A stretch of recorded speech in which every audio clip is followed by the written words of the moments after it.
Distribution দেখাতে বলে sir, কিন্তু কিভাবে স্যার একসাথে দেখাবো স্যার? আলাদা আলাদা দেখাতে পারবো, যেমন স্যার এফ আর আর স্কোয়ার এবং অ্যাডজাস্টেড আর স্কোয়ার, তিনটা স্যার কিভাবে এক জায়গায় আসবে স্যার? তিনটা এক জায়গায় আনা যাবে তো। এফ আর আর স্কয়ার আর যেখানে আছে, হ্যাঁ, জি স্যার। তো ওখানে তোমার আর অ্যাডজাস্টেড আর স্কয়ারের আর স্কয়ারের সাথে অ্যাডজাস্টেড স্কয়ারের রিলেশন আছে না একটা?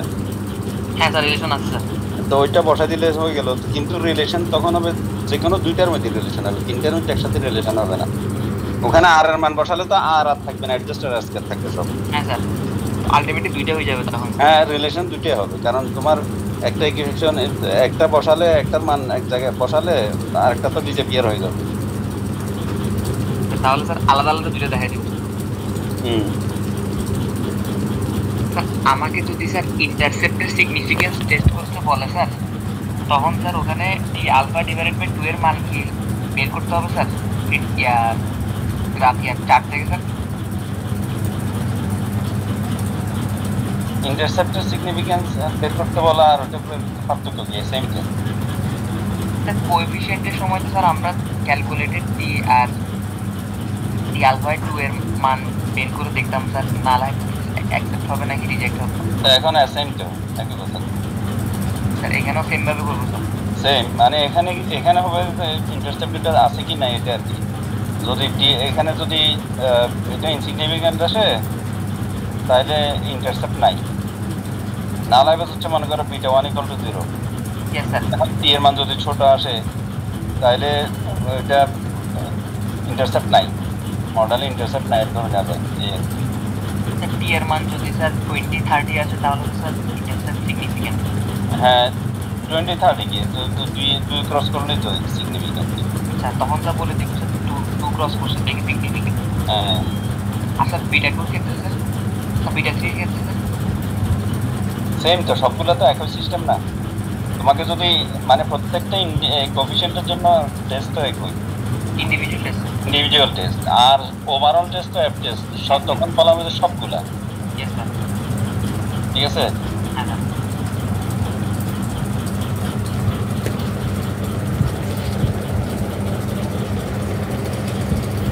এই আর কি।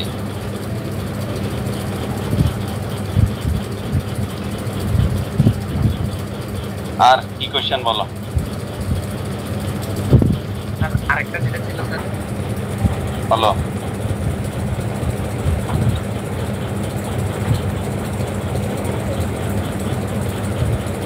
Sir partial regression coefficient of beta 1, beta 2 and beta 3 sir, sir এটা কিভাবে বের করব স্যার, একটু যদি বুঝাই দিতেন স্যার। বুঝিনি।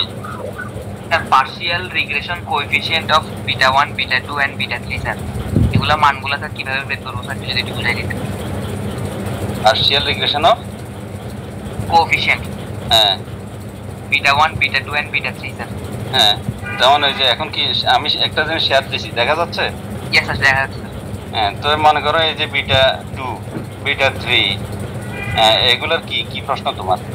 স্যার এগুলার স্যার আমরা স্যার মানে বের করব, কোএফিশিয়েন্ট গুলো ভ্যালু বের করব স্যার। হ্যাঁ, তো এগুলার এস্টিমেট যেটা বেরোবে সেটা আর কি। স্যার আমি আপনাকে একটা কোশ্চেন দিচ্ছি। হ্যাঁ স্যার ওটা আমরা তিনটাও কিভাবে বের করে দেখব? হোয়াটসঅ্যাপে দাও, হোয়াটসঅ্যাপে। ইয়েস স্যার, হোয়াটসঅ্যাপে দিচ্ছি। কোন নম্বরটা বলে দিও?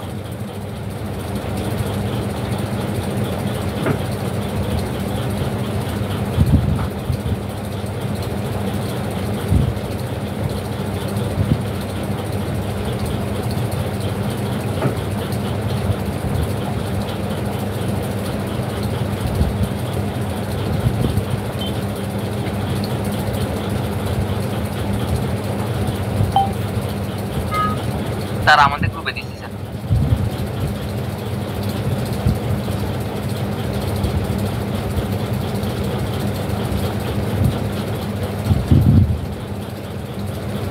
হুম, কত স্যার 2 নাম্বারটা স্যার। 2 নাকি বি? B sir 2 sir 2। তাই তো বলছি 2 এর কত? স্যার 2 এর বি স্যার।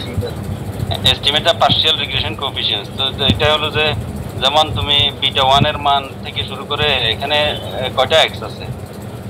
স্যার 3 x তিনটা, তার মানে বিটার বিটার মান বের করতে হবে, এস্টিমেট বের করতে হবে। স্যার x দুইটা sir, x2 x3 x2 x3 তো বিটার তো তিনটা, বিটা 1। জি স্যার। তো এখানে তো কোশ্চেন ইজি, এখানে তোমার সমস্যা কোন জায়গায়? স্যার এটা মানগুলো বের করতে পারছি না স্যার। কেন পারবে না? হ্যাঁ, এই যে এই ফর্মুলা ইউজ করবো, এই যে বিটা 1 বিটা 2 বিটা 3, এই যে ফর্মুলা দেখতেছো এখন, জি স্যার। এই যে বিটা 2 কে বিটা 3 কে, এই যে ফর্মুলা, ঠিক আছে? আচ্ছা, তো এখন এখানে স্মল ওয়াই মানে কি? y মাইনাস y বার। হ্যাঁ, ওয়াই মাইনাস ওয়াই বার। তো ওখানে তো তুমি আমাকে যে প্রশ্ন পাঠাইছো সেখানে ওয়াই বার নাই, আচ্ছা ওয়াই মাইনাস ওয়াই বার তো আছে। এখানে স্মল ওয়াই তো স্মল ওয়াই, এখানে স্মল, এই যে প্রথমে বিটা 2 কেবের ফর্মুলা কি লেখা আছে? স্মল ওয়াই তারপরে x2 summation of small Y x2 small x2, তাই না? জি স্যার। আচ্ছা, তো তোমার প্রশ্নে এই যে summation of small Y small x2, এই যে যেটা 7346.346 যেটা Y minus Y bar x2 minus x bar summation, দেখতে পাচ্ছ? জি স্যার। তাহলে ওইটা বসাবো। এরপরে x3 square summation of x3 square, ওই যে দেখো তোমার x3 মাইনাস x3 বার ফুল স্কয়ারের সাম, এই যে 28,000 কত 2,84,000 নাকি কত, বোঝা যাচ্ছে না চাপসা, ওইটা ওই ফিগারটা। তারপরে minus y x3 small y small x3, small y মানে কি? y মাইনাস y বার x3 স্মল x3 মানে কি? x মাইনাস x বার x3 বার। তাহলে এটা ওই যে সর্বশেষ কি বলে এটাকে, শেষ লাইনের উপরেরটা, ওই যে কত 5150.9, দেখতে পাচ্ছ? জি স্যার। তাহলে এই ফর্মুলায় বসিয়ে কি পাবা? বিটা 2 কে বিটা 3 কে, আর ইন্টারসেপ্টরটা তো সহজ, এই যে ইন্টারসেপ্ট, এই যে এখানে দেখতে পাচ্ছ, হ্যাঁ স্যার ইন্টারসেপ্ট করছি। Beta 1 cap equal two y bar minus beta 2 cap minus x2 cap, এই যে এটা। এই স্লাইডটা আমি শেয়ার করছি না তোমাদের সাথে? জি স্যার শেয়ার করছি। ওখানে আছে তো, ওই ফর্মুলা বসা দিলে তো তোমার যে 2 নম্বর প্রশ্নের উত্তর শেষ, স্যার এখানে বি এর উত্তর শেষ। স্যার ক্যালকুলেট আর স্কয়ার এবং adjust R square, calculate standard errors আগে, সেটা কি? স্যার এটা y বারের, স্যার y এর স্ট্যান্ডার্ড এরর স্যার। হ্যাঁ, স্ট্যান্ডার্ড এরর কিভাবে বের করবা?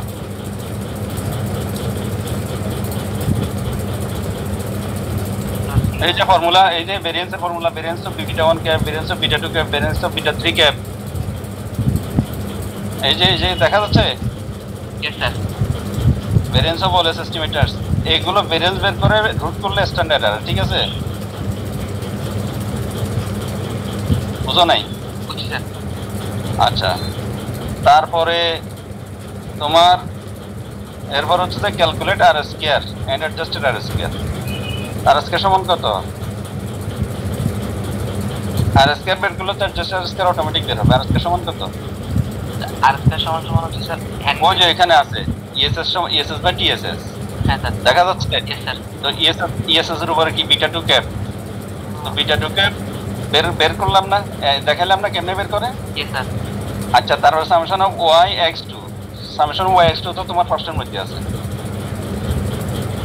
তারপর বিটা 3 ক্যাপ আমরা যে ওই যে ফর্মুলা দেখালাম বের করব। তারপর সামেশন অফ y x3 ফার্স্টের মধ্যে নাই, আছে স্যার। তারপর সামেশন অফ y স্কয়ার ফার্স্টের মধ্যে, summation of y square information আছে না, ওই যে একেবারে 5804 যেটা স্যার y মাইনাস y বার। মাইনাস y বার হলো স্কয়ার, তো আছে তো, সব ইনফরমেশন আছে, তোমার শুধু ব্যবহার করতে জানাটা হলো ইম্পর্টেন্ট। তাহলে আর স্কয়ার বের করলাম, আর স্কয়ার বের করার পর অ্যাডজাস্ট আর স্কয়ার, এই যে এই ফর্মুলা, এই যে আমি এখন হাইলাইট করলাম, এইটা দিয়ে দেখতে পাচ্ছ অ্যাডজাস্ট আর স্কয়ার। জি স্যার। হ্যাঁ, অ্যাডজাস্ট আর স্কয়ার আর স্কয়ারের যে ফর্মুলা রিলেশন, ওখানে তুমি আর স্কয়ার মান বসাই দিলে তো হয়ে গেল, ঠিক আছে? জি স্যার। এই স্যার এক্সটেন্ডেড তো স্যার অনেকটাই ইউজার বের করবে স্যার, ওটা হচ্ছে স্যার প্রথমে সাবমিশন ইউজ করে বের করে স্যার, বুঝি নাই কথা। প্রথমে স্যার সাবমিশন ইউজ করে বের করছে স্যার, সাবমিশন ইউজ করে বের করলে স্যার সাবমিশন সাবমিশন বের করেছো তুমি ইউকে স্কোয়ার, তো তাও হবে। তোমার ওটা দরকার কি আছে? সামেশন অফ ইউকে স্কোয়ারও বের করতে পারো। সামেশন অফ ইউকে স্কোয়ার কিভাবে বের করেছো? Summation square summation by X square. আচ্ছা, যেভাবে করো মিললে হবে। তোমার এখানে ইনফরমেশন সব দেওয়া আছে, তুমি মানে বসাতে জানলে হবে। ঠিক আছে, তবে এগুলা নিয়ে টেনশন করার দরকার নাই। এইভাবে আসবে না। আমি তোমরা অতীতের কোশ্চেন বের করছো নাকি? এটা মানে অতীতে এই কোশ্চেন আমি দিছিলাম, তাই না? না স্যার, এটা আপনি কাছে। আচ্ছা, কে দিছে এটা? এটা তো বলতে পারবো না। আমি না, এটার ফলো করার দরকার নাই। এটা কোন ইয়ারে? স্যার এটা লাস্ট ইয়ারে। এটা আমার কোশ্চেন, এটা কেউ অ্যান্সার করতে পারে নাই কত বছর।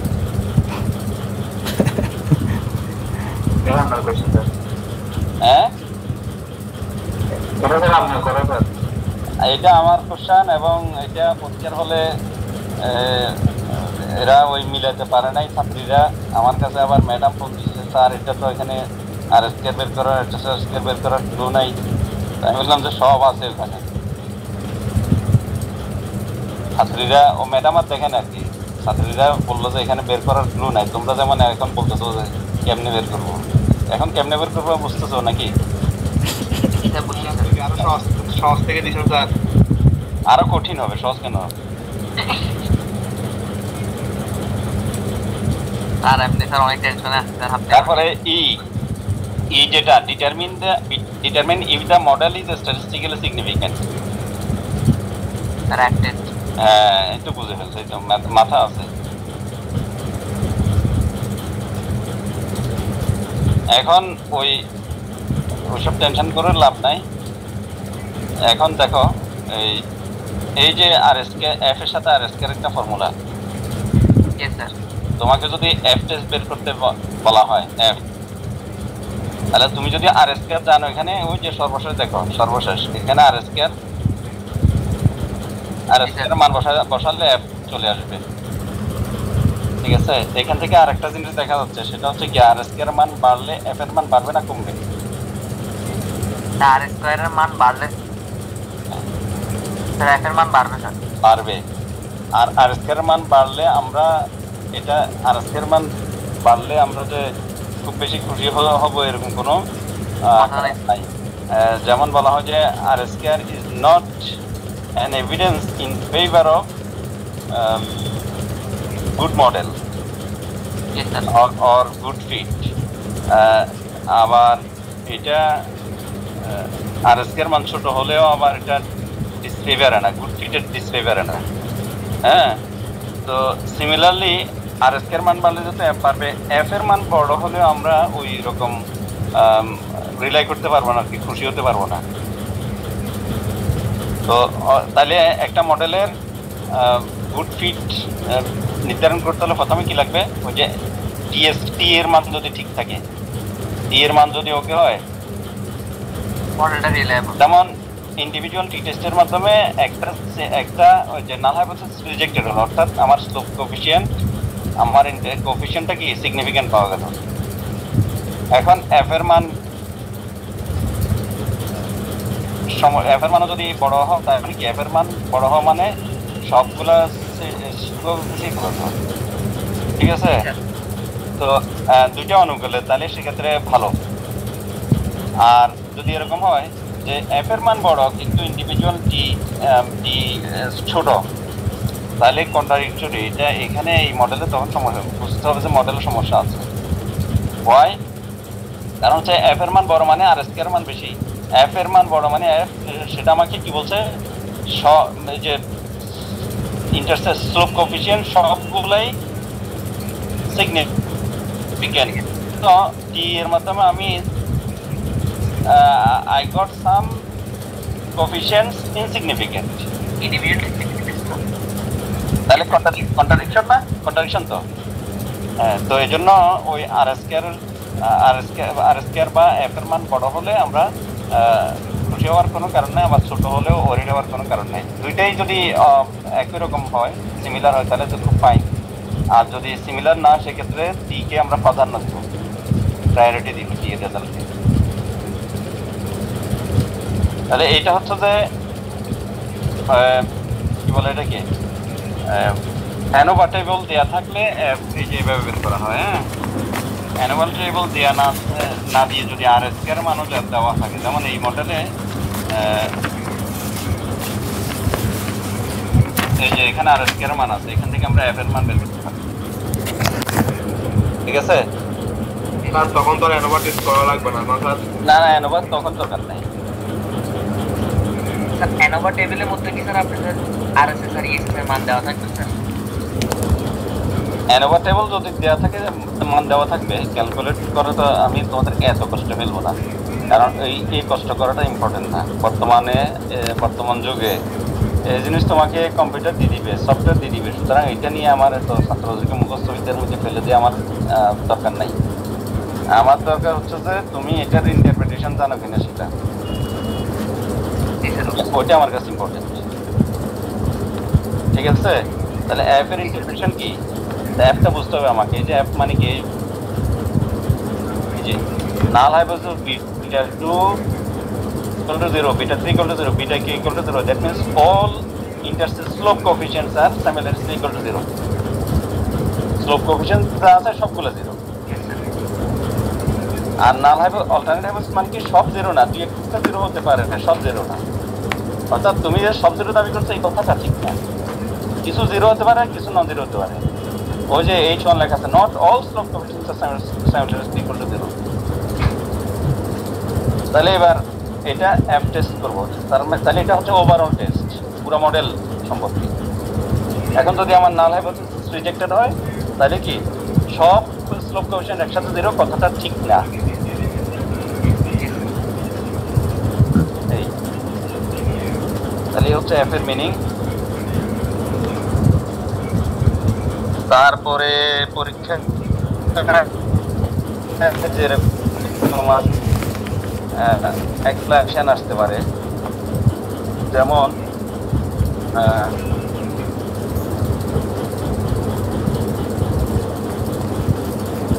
এখানে দেখো এটা পি ভ্যালু কত, এখানে 0.75। তার এখানে টেস্টের ইয়ে কি, ওই নাল হাইপোথিসিস কি, নরমালি টেস্ট করে না। নাল হাইপোথিসিসটা কি, নরমালিটি টেস্ট। ঠিক আছে, null hypothesis normally not normally distributed sir, not normally distributed নাকি নরমালি ডিস্ট্রিবিউটেড? Normally distributed. হ্যাঁ নরমালি ডিস্ট্রিবিউটেড। নরমালি ডিস্ট্রিবিউটেড কে, হাই নাল হাইপোথিসিস কে normally distributed, sir U sir, U ঠিক আছে। তো ইউ নরমালি ডিস্ট্রিবিউটেড, তাইলে এখন জার্ক-বেরেন টেস্টের পি ভ্যালু হচ্ছে অনেক বড়, 1 এর কাছাকাছি। তার মানে নাল hypothesis, we fail to reject null hypothesis, ঠিক না? নাল হাইপোথিসিস তার মানে কি, দ্য ডিস্ট্রিবিউশন ইজ নরমাল। ঠিক আছে, হ্যাঁ স্যার। এখানে স্কিউনেস দিয়েও কিছুটা বোঝা যাচ্ছে। স্কিউনেস যদি স্কিউনেসটা শূন্যের প্রায় কাছাকাছি 0.2, তার কিউটোসিস যদি 3 হয়, অল্টারনেট নরমাল ডিস্ট্রিবিউশন, এখানে 3 এর প্রায় কাছাকাছি 2.95, 2.95 মানে অলমোস্ট 3। তার মানে এটা নরমালি ডিস্ট্রিবিউটেড, কিউটোসিস থেকে বোঝা যাচ্ছে। ঠিক আছে, আচ্ছা। তারপরে এখানে কনফিডেন্স ইন্টারভ্যাল গঠন করলাম, 95% confidence interval for beta 2। Finally কত পেলাম, beta 2 less than -0.0016 greater than -0.0096। এই কনফিডেন্স ইন্টারভ্যালের ব্যাখ্যা ইন্টারপ্রিটেশন কি?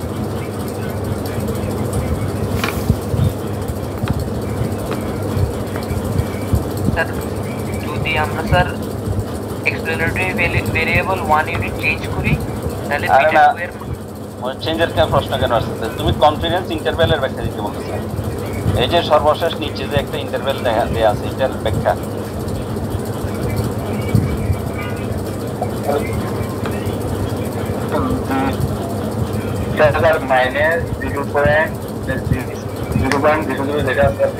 তাই নাকি?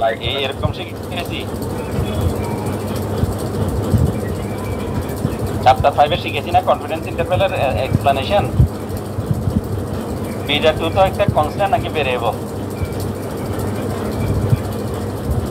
Constant sir. তো ইন্টারভ্যাল এটা কি? ইন্টারভ্যালটা কি র্যান্ডম নাকি কনস্ট্যান্ট? Constant sir. কনস্ট্যান্ট। তাহলে একটা ফিক্সড ইন্টারভ্যালের মধ্যে আর একটা ফিক্সড নাম্বার আছে, আমি কেমনে জানি? আমি তো বিটা 2 জানি না। আমি এটাতে আসা থাকবে তার পসিবিলিটি 95% কেমনে বলবো?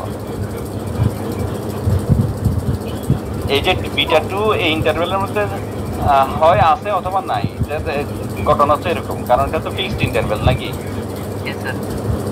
এটা ফর্মুলা থাকলে তখন সেটা র্যান্ডম। ওই যে 95% কনফিডেন্স ইন্টারভ্যাল ফর বিটা, যেটা ফর্মুলা দেওয়া আছে, ফর্মুলাটা র্যান্ডম। বাট যখন আমি এটা ক্যালকুলেট করে ফেললাম একটা স্যাম্পল থেকে, এটা তো ফিক্সড। একটা ফিক্সডের মধ্যে আরেকটা ফিক্সড আছে, এটা আমি কেমনে বলবো?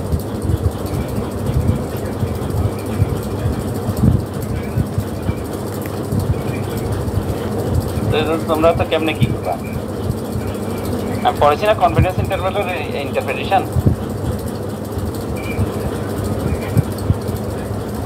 বিটা 2 এর মান যদি 1 হয়, ইন্টারভ্যালে আছে?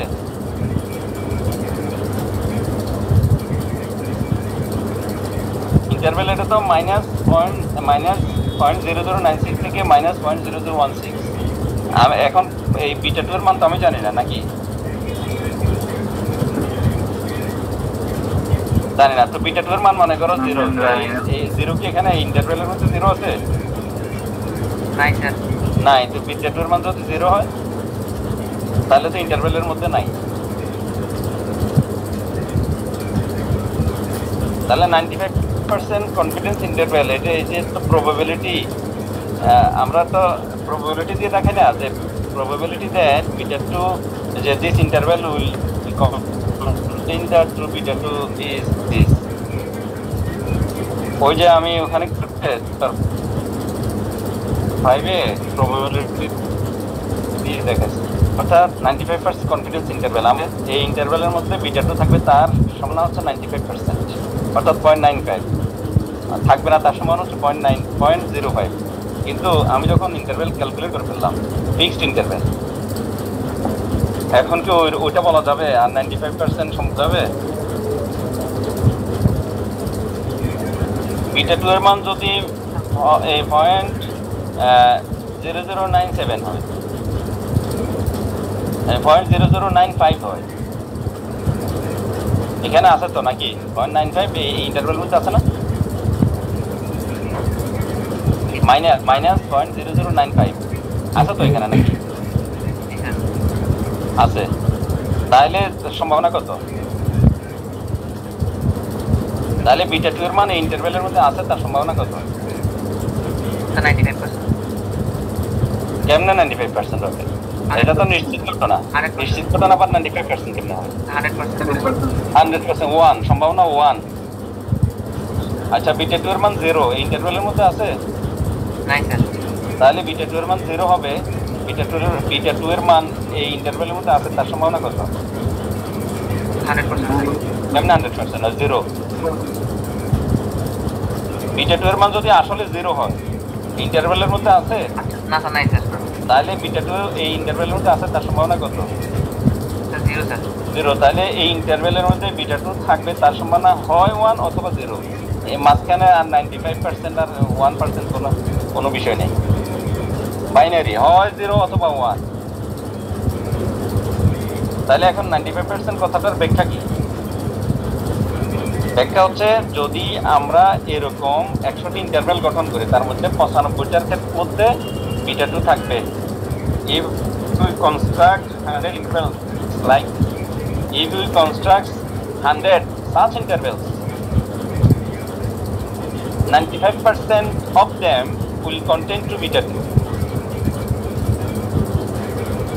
তাহলে এটা প্রথম বলতে হবে এরকম, the true beta 2 will lie in this probability that the true beta 2 will lie in this interval is the either 0 or 1. ঠিক আছে, এটা বলার পরে এরপর বলতে হবে, so now what is the interpretation of 95%? The interpretation of 95% is if we construct 100 such intervals, 95% of them will contain true beta 2.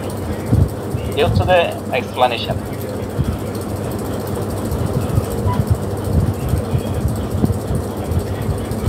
আচ্ছা, তারপরে এখানে মডেল একটা প্রথম মডেলটা দেখো। প্রথম মডেলটা হচ্ছে log y equal to 3.8876 তারপর 383 log x2 তারপরে log x3 আছে। এখন x3 এর যে কোফিশিয়েন্ট আছে এটার ব্যাখ্যা দাও আমাকে। log x, এই যে log x3 এর কোফিশিয়েন্ট হচ্ছে 0.5213, এটার এক্সপ্লেনেশন বলো।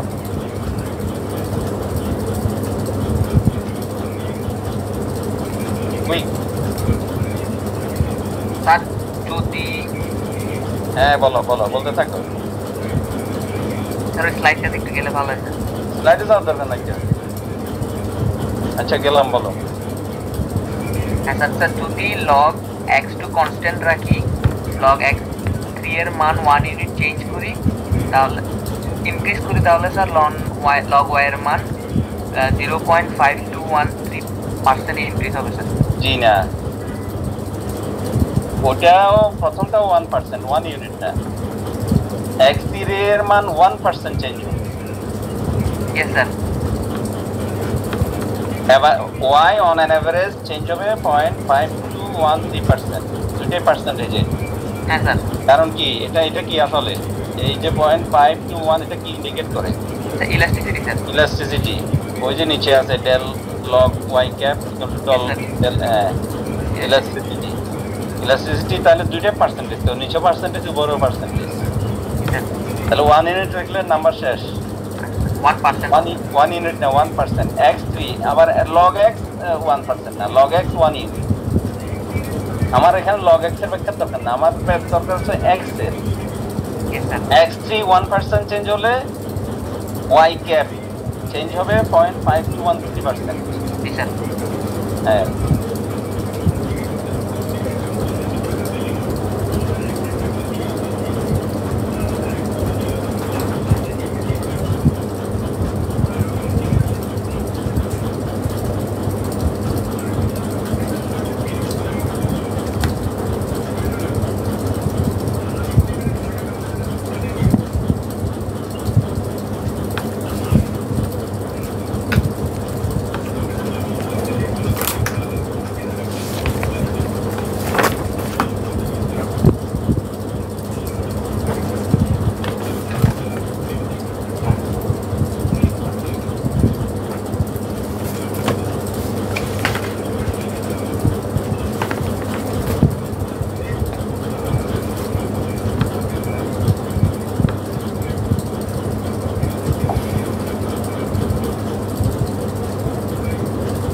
এই মডেলে আসো। এই লাল রং করা যেটা কোফিশিয়েন্ট, এটার এক্সপ্লেনেশন বলো।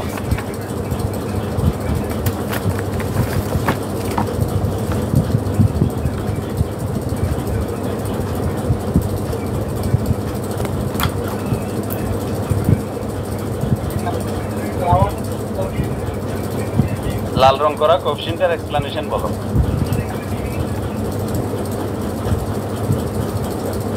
Sir, 1 unit change in X will lead to 1 unit change in Y. কেমনে হলো? y তো লগে আছে আর x আছে লগ ছাড়া। স্যার ওটা 1 ইউনিটের জন্য এটা 1%, 0.11% চেঞ্জ হচ্ছে। Sir, Excel আপনার তো স্যার এই জন্য চ্যাপ্টার 6 এ log model, log linear log model আছে না, ওখান থেকে ব্যাখ্যা শিখে নিও। বলে দিলাম পরীক্ষা আসবে। স্যার এটার ব্যাখ্যা গ্রোথ রেট দিয়ে দিতে হবে। ওই চ্যাপ্টার 6 আমি বলে দিচ্ছি, চ্যাপ্টার 6 এ এই যে বিভিন্ন মডেল আছে না, log linear model, log model, lin log model, log lin model, reciprocal model, মনে আছে? চ্যাপ্টার 6 এ ওখানে গিয়ে ব্যাখ্যাগুলো শিখে নাও, পরীক্ষা আসবে, এখনো টাইম আছে, শিখে নাও যাও। স্যার আপনি যে শিখতে দিচ্ছেন স্যার ওইখান থেকে শিখবো? আমি যে দিচ্ছি সেটা তো পড়বার, চ্যাপ্টার 6 এ আছে, ওগুলার ব্যাখ্যা খুব সুন্দর। এই শিটে যদি থাকে তাও ভালো। স্যার পার্সেন্টেজ কি শুধু লনের ক্ষেত্রে হবে নাকি স্যার অন্যান্য ক্ষেত্রেও হবে? আছে, ওখানে আছে, বই পড়ার চেষ্টা করো, বইতে আছে সব, এক পৃষ্ঠার মধ্যে আছে সব, অভ্যাস করো বই পড়া, জাস্ট একটা পেজের মধ্যে আছে সব। এই যে log linear, log lin, dependent ভেরিয়েবলটা লগে আছে, ইন্ডিপেন্ডেন্ট ভেরিয়েবল লিনিয়ার, ওখানে গিয়ে দেখো।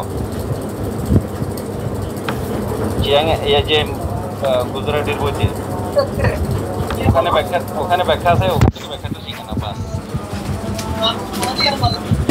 ঠিক আছে? কোনটা লগের দুই দিকে লগ হলো তো ইজি, এটা ইলাস্টিসিটি। এটার 1% চেঞ্জ হলো, এটার অত পার্সেন্ট চেঞ্জ। যেমন এখানে ইলাস্টিসিটির একটা বলা যায়, একই মডেলে এখানে উভয় ধরনের প্রয়োগ আছে। ওই যে x2 হচ্ছে লগে আছে, তাইলে ওই যে হলুদ রঙের যেটা, ওইটা হচ্ছে ইলাস্টিসিটি, আর লাল রঙের যেটা পার্সেন্টেজ চেঞ্জ, গ্রোথ রেট। এটা কিভাবে লিখবে ওখানে শিখো, ভুল লিখলে কিন্তু না নাম্বার শেষ, কারণ আমি তো এক্সপ্লেন করতে হবে। ঠিক আছে? তো যেটা দিব প্রশ্নের রিকোয়ারমেন্ট না হলে তো নাম্বার থাকবে না, নাম্বার পাওয়া যাবে না। স্যার এখানে তো x3 ও আছে স্যার, ওইটা কি বোঝাচ্ছে? সেম তো, x3 x1 এর জন্য যে ব্যাখ্যা, x3 এর জন্য একই ব্যাখ্যা। তুমি তো বিষয়গুলো বুঝো না। a + b হোল স্কয়ারের ফর্মুলা যাহা x + y হোল স্কয়ারের ফর্মুলা একই তো। ডান পাশের বাম পাশে হচ্ছে লগ y, তাহলে এখানে x1 এর ব্যাখ্যা যেভাবে দিবা তুমি, x3 এর ব্যাখ্যা একই। ঠিক আছে। x1 যেভাবে এসছে x3 এর অ্যাপিয়ারেন্সটা সিমিলার না? জি স্যার। একই ব্যাখ্যা। আর কোনো কোশ্চেন আছে? স্যার আরেকটা কোশ্চেন ছিল স্যার। হ্যাঁ বলো। স্যার আমাকে যদি স্যার নাল হাইপোথেসিস বলে আর স্যার অল্টারনেটিভ হাইপোথেসিস, স্যার যদি null hypothesis beta equal to sir 0.6 আর alternative hypothesis beta not equal to 0.6। শোনো আমি বলি, আমি ওগুলো হচ্ছে যে স্ট্যাটিস্টিক্স এর প্রশ্ন, ওগুলা ইকোনমেটিক্সে আদত ওইসব কোশ্চেন করা হয় না। ইকোনমেটিক্স হচ্ছে যে মূলত সিগনিফিকেন্স টেস্ট, অর্থাৎ x2 x3 এরা y কে এফেক্ট করে কিনা, অর্থাৎ বিটা2 বিটা3 এরা জিরো কিনা, একেবারে ওই সমান এগুলো আসলে ওই স্ট্যাটিস্টিক্স এর কাজ। আমরা ওই এগুলা কেন পড়েছি জানো? স্ট্যাটিস্টিক্স থেকে তো আমরা এগুলো হায়ার করে নিয়েছি, দাঁড় করে নিয়েছি। এই জন্য ওই যে ফর্মুলা হচ্ছে, এই জন্য ফর্মুলাতে যে বিটা ক্যাপ মাইনাস বিটা এরকম থাকে। এই যে ফর্মুলা দেখতে হচ্ছে টি এর, তাহলে টি এর যে ফর্মুলাটা, এটা হচ্ছে অরিজিনাল স্ট্যাটিস্টিক্স এর ফর্মুলা, কিন্তু আমরা ব্যবহার করার সময় দেখো বিটার মান আমরা 0 ধরি। এই যে এখানে রেজাল্ট দেখতে পাচ্ছ, টি এর মান কিভাবে রয়েছে, স্ট্যান্ডার্ড এরর দিয়ে ওই যে কোএফিশিয়েন্ট গুলোকে ভাগ দিয়েছে, তাই না? তার মানেটা কি, বিটা2 এর মান 0 ধরা হয়েছে, সরি ওই যে বিটার মান বিটা1 বিটা2 বিটা3 এদের মান 0 ধরা হয়েছে। ঠিক আছে? ওগুলো চিন্তা করার দরকার নেই, ওগুলা ওই আমাদের ব্যাকগ্রাউন্ড হিসেবে আমরা এগুলো পড়ি আর কি, যে বিটা1 ক্যাপ মাইনাস বিটা1। কিন্তু আমার নাল হাইপোথেসিস বিটা1 ইকুয়াল টু 2.5 কিনা, নাকি নেগেটিভ কিনা না পজিটিভ কিনা, আমরা এগুলো টেস্ট করি না। ইকোনমেট্রিক্স এগুলো টেস্ট করার কাজ না। স্যার টি টেস্টের জন্য স্যার মেইন অ্যাজাম্পশন গুলো স্যার ওএলএস এর অ্যাজাম্পশন গুলোই স্যার। কেন ওএলএস এর অ্যাজাম্পশন কেন? হাইপোথিস টেস্টিং এর অ্যাজাম্পশন যেটা সেটা। হাইপোথিস টেস্টিং টি টেস্ট করা মানে কি হাইপোথিস টেস্টিং তো নাকি? জি স্যার। হাইপোথিস টেস্টিং এর জন্য অ্যাজাম্পশন কোনটা? UI is normally distributed. হ্যাঁ, ওটা ছাড়া অন্যগুলা হচ্ছে এস্টিমেশনের জন্য। হাইপোথিস টেস্টিং এর জন্য UI is normally distributed। আর কিছু থাকবে, ট্রু ফলস কোয়েশ্চেন থাকবে। চ্যাপ্টার 5 এ বইতে শেষ দিকে আছে কিছু ট্রু ফলস আছে, ওগুলো সলভ করে নিয়ে। ট্রু ফলস এর জন্য ব্যাখ্যা লিখতে হবে, কারণ লিখতে হবে, কেন ফলস কেন ট্রু। কারণ না লিখলে কোনো নাম্বার নাই, ঠিক আছে? ট্রু ফলস থাকবে, তারপরে একটা থিওরিটিক্যাল কোশ্চেন থাকবে, মানে এটা শুধু লিখতে হবে, ওখানে অঙ্ক করা করে নেই, ঠিক আছে? বুঝি নাই মানে কোনো কিছুর অ্যাজাম্পশন প্রপার্টিজ হয়ে গেছে। যেমন মাল্টিকুলারিটি পড়াইছি, মাল্টিকুলারিটি কি, মাল্টিকুলারিটি কত প্রকার, মাল্টিকুলারিটি থাকলে কি সমস্যা, এরকম আর কি, এরকম কিছু থিওরিটিক্যাল, একটা থিওরিটিক্যাল কোশ্চেন থাকে। তারপরে এই যে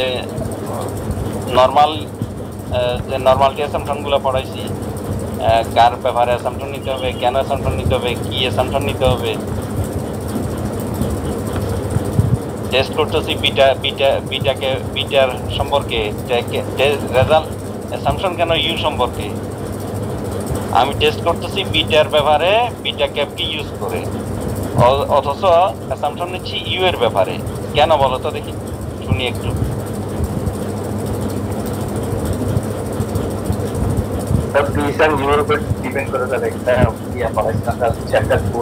হ্যাঁ, এই তো স্যার ইউ তো বিকে বিটা ক্যাপকে, যেটা এস্টিমেটেড। হ্যাঁ স্যার বিকে। যে আমি হাইপোথিস নিচ্ছি কার ব্যাপারে, বিটার ব্যাপারে। এই যে যেমন H0 ঠিক আছে? এখন এই হাইপোথিস টেস্ট করার জন্য ব্যবহার করতেছি কাকে, বিটা 2 ক্যাপকে, বিটা 3 ক্যাপকে, অথচ অ্যাসাম্পশন নিচ্ছি ইউ কে। কেন ইউ সম্পর্কে অ্যাসাম্পশন নিচ্ছি বিটা, ওটা বাদ দিয়ে বিটার ব্যাপারে অ্যাসাম্পশন না নিয়ে কেন ইউর ব্যাপারে অ্যাসাম্পশন নিচ্ছি, এই যে প্রশ্ন। এরকম কিছু থিওরিটিক্যাল কোশ্চেন থাকবে, বোঝা গেছে? তাহলে একটা থিওরিটিক্যাল কোশ্চেন আর একটা ট্রু ফলস, দুইটা কোশ্চেন ফার্স্ট করে দিলাম আর কি। স্যার অর দিছেন স্যার? অর তো আমি দিতে, কারণ এটা তো ট্রু ফলস আর এই থিওরিটিক্যাল কোশ্চেনটা অরের মধ্যে নাই, এটা বলে দিলাম। Sir thank you sir. অরের মধ্যে না, অরের মধ্যে আছে অঙ্ক, একই রকমের দুইটা অঙ্ক, কারণ অর দিতে হলে তো দুইটা সিমিলার হতে হবে, তাই না? জি স্যার। হ্যাঁ, তাহলে একই রকমের সিমিলার দুইটা অঙ্ক অরের মধ্যে আছে, বাস।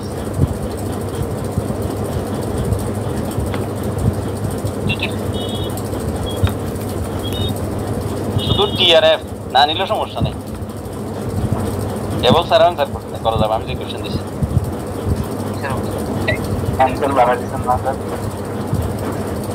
হ্যাঁ, অ্যান্সার বেশি দিয়ে দেবে। শুনো, এই যে যেমন মনে করো তোমার টি এর মান দেখলে আর টি টেবলে হাত দেওয়ার দরকার আছে।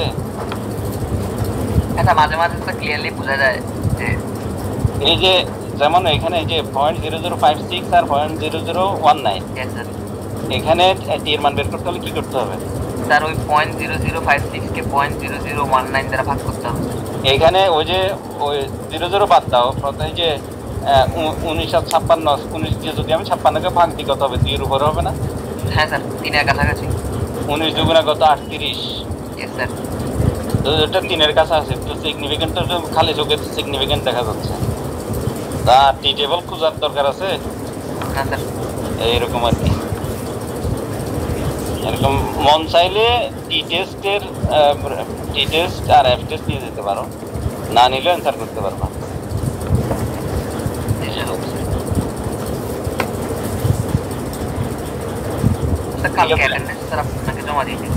আচ্ছা ঠিক আছে ইনশাল্লাহ। ঠিক আছে তাহলে, আল্লাহ হাফিজ। আসসালামু আলাইকুম স্যার। ওয়ালাইকুম সালাম রহমতুল্লাহ।